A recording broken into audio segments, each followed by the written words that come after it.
Hey everyone, welcome back to the channel. In this masterclass, we are doing a complete, from the ground up deep dive into design a chat system, WhatsApp. By the end of this video, you'll understand it well enough to use it confidently in production and explain it clearly in an interview. If that sounds good, make sure you are subscribed and let's get started. We are building a production-grade chat system, the kind that powers WhatsApp at planetary scale. Three subsystems sit at the heart of it: presence detection, delivery receipts, and message ordering. They look like separate problems, but they are one problem with three faces, and pulling on any one thread pulls all the others. These numbers are not hypothetical, they are WhatsApp's real 2024 figures. Scale changes every design decision you make: your choice of data store, your network protocol, how often you flush state to disk. A design that works for 10,000 users will collapse at 2 billion unless you reason about scale from the very first whiteboard sketch. WhatsApp's original stack is Erlang, a fork of Ejabird running on FreeBSD with Nessia as its distributed database. We are not rewriting that in Java. We are implementing the same presence heartbeats, the same ACK state machines, and the same sequence number guarantees in Java, because once you understand these patterns in one language, you can carry them to any runtime, any cloud, any framework. Quick pause: if this is useful so far, drop a like, subscribe for a new masterclass every week, and share it with a teammate who would find it useful. Now, back to it. Presence, delivery receipts, and message ordering form a cycle of dependencies. You cannot mark a message as delivered without an established ordering. You cannot make smart delivery decisions without knowing whether the recipient is online. And ordering guarantees collapse the moment your ACK protocol has gaps. Treat them as a single integrated system, not three independent features bolted together. Presence is where everything starts. Before the server decides whether to push a message or queue it, before it decides whether to emit a delivered receipt, it must answer one question: is this person reachable right now? That single boolean drives the entire downstream pipeline, which is why we tackle presence first and build the other two subsystems on top of it. Vague language leads to vague architecture. Before writing a single line of presence code, we need to lock down exactly what terms like presence, last seen, heartbeat, and Tombstone TTL mean, because each one maps to a distinct system component with distinct failure modes. Presence and last seen are not the same thing. Presence is a live state, last seen is a historical timestamp recorded at the moment of the online to offline transition. A heartbeat is not a message, it is a pulse check. And Tombstone TTL is the grace period. When it expires, the user's presence record effectively dies, just like a tombstone marks the end. The user begins in offline. Opening WhatsApp establishes a WebSocket connection and fires a presence_available event, moving the state to online. From online, the user can transition to typing or recording and return to online when done. Two paths lead back to offline: a clean disconnect, app closed deliberately, which triggers presence_available immediately, and a heartbeat timeout, where the TTL window expires with no ping receipt. The server maintains a timer per connected user. Each incoming heartbeat resets that timer. If the timer fires before the next ping arrives, the server declares the user offline and stamps the last seen timestamp. A deliberate disconnect, like the user force closing the app, bypasses the timer entirely and triggers the offline transition right away, which keeps the system responsive rather than waiting out the full TTL. TCP does have a built-in keep alive, but its default probe interval is roughly 2 hours. On a mobile network, where users are constantly moving between towers and connections silently drop, 2 hours of uncertainty is catastrophic for a real-time chat product. WhatsApp solves this by implementing its own application layer heartbeat on top of the transport, giving you the short, controllable TTL that TCP's own mechanism simply cannot provide by default. Presence is one of the most read-heavy, write-heavy signals in any chat system. Every message delivery decision touches it, and every connected device is writing to it every few seconds.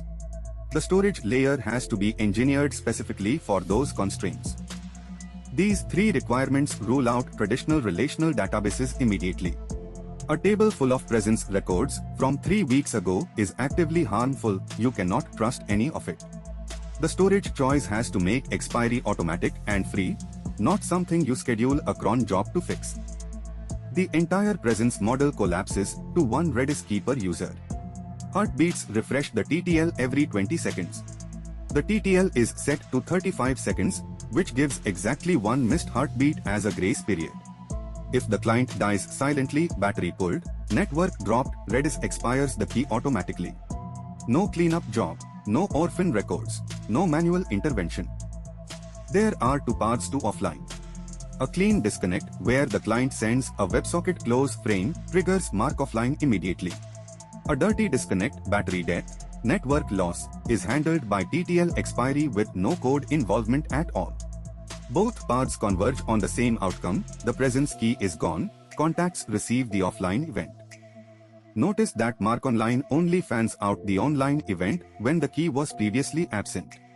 If the client reconnects briefly and the key is still alive, there is no duplicate event broadcast. And refresh heartbeat deliberately uses expire rather than set, because the value has not changed. Rewriting it with set would be unnecessary work at millions of operations per second. Mark offline writes a last seen timestamp into a separate key with a 30-day TTL, much longer than the presence TTL itself. This is what powers the last seen 3 minutes ago display in WhatsApp. The typing indicator reuses the same presence key but writes typing as the state value and fans out a point-to-point ephemeral event. It is never persisted to the message database. Each of these decisions has a measurable impact at scale. Preferring expire for heartbeat refreshes reduces write amplification across millions of concurrent users. Gating fanout on a genuine state transition prevents a thundering herd of redundant online notifications every time a client reconnects briefly. And keeping typing indicators entirely in Redis means the message database never sees signal noise. This section covers two of the hardest presence-related problems in large-scale chat systems: the fanout explosion that hits when a user comes online, and the architectural choice behind WhatsApp's privacy controls. These are the decisions that separate systems that survive production from systems that collapse under their own weight. When Alice comes online, every person who has Alice in their contact list and is currently online needs a notification. Alice might appear in tens of thousands of contact lists. Multiply that by 2 billion users, and you have a fanout explosion, a volume of work that will destroy a naively designed system in seconds. WhatsApp applies 3 filters before a single presence notification is sent. First, only mutual contacts qualify. If the relationship is one-directional, no notification goes out. Second, clients subscribe only to contacts currently visible in their scroll viewport, not the entire contact list. Third, rapid online-offline transitions are batched and rate-limited, so the system never emits a flood of individual events. The naive implementation fetches every mutual contact and pushes a notification to all of them unconditionally. If Alice has 500 contacts, 500 push calls fire, the vast majority to users who are offline and will never see the event. This is wasted network, wasted CPU, and wasted memory on every single presence transition across 2 billion users. The smart implementation applies to sequential filters. The online check eliminates everyone who is asleep or has the app closed. The subscriber check eliminates everyone who is not actively looking at this user's contact entry right now. 500 candidates might collapse to 12 actual recipients, a 40 times reduction in work at minimum, and that ratio compounds dramatically at global scale. When a user sets "nobody can see my last seen," WhatsApp does not stop recording the timestamp, it still writes it on every session change. What changes is the read path. When another client queries that user's presence, the server evaluates the privacy setting and withholds the value if the requester is not entitled to it. The delivery routing layer, however, continues to consume raw presence internally because it needs to know where to route messages regardless of what any user's privacy policy says. The presence store is written unconditionally on every state change. Every read goes through a privacy gate that evaluates the requester's entitlement before releasing any data. The delivery router bypasses that gate entirely because it is an internal system actor, not a user. It needs ground truth to make routing decisions. This clean separation of concerns means you never compromise routing correctness in order to enforce user-facing privacy.